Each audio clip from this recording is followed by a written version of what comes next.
guys, today ituturo pa namin how to install RFID. Stick it yourself. Welcome po sa aming channel!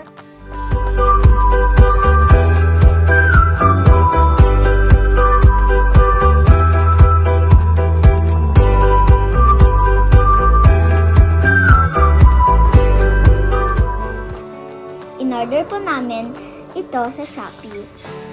It costs 500 pesos plus delivery charge of 80. So total amount po is 580 pesos. Ito po ang mga laman ng box. RFID sticker, user guide, Esytrip account number, and headlamp tag, and windshield tag. Ang gagamitin po namin ay ang headlamp tag kasi po medyo tinted po ang aming car. Pwede niyo po ilagay sa windshield. It's your choice po. Dito po namin siya ilalagay sa headlamp sa may passenger side po. Lilinisin po muna natin itong mabuti.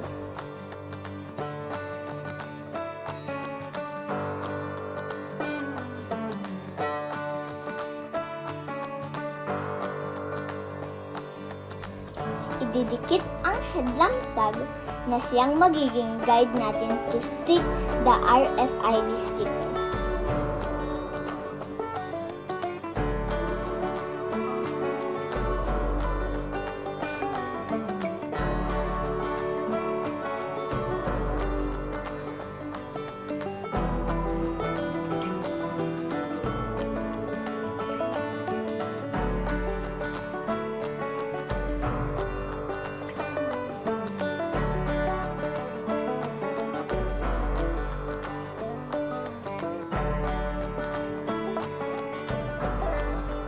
Then, pwede na pong ilagay ang RFID sticker.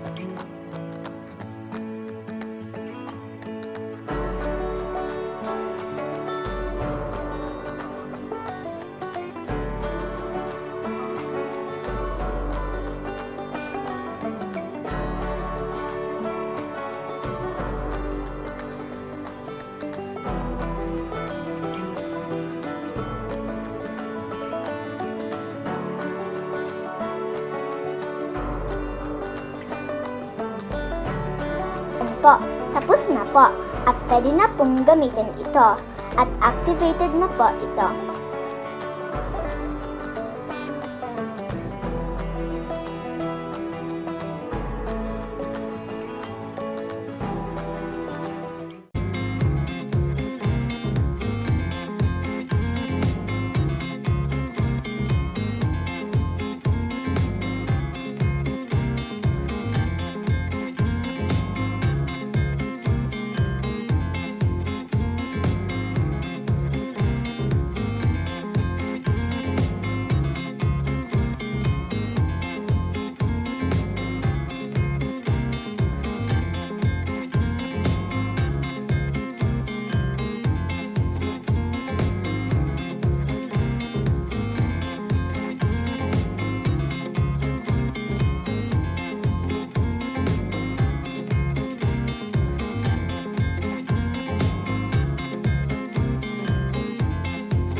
Thank you for watching. Please like and subscribe. Bye!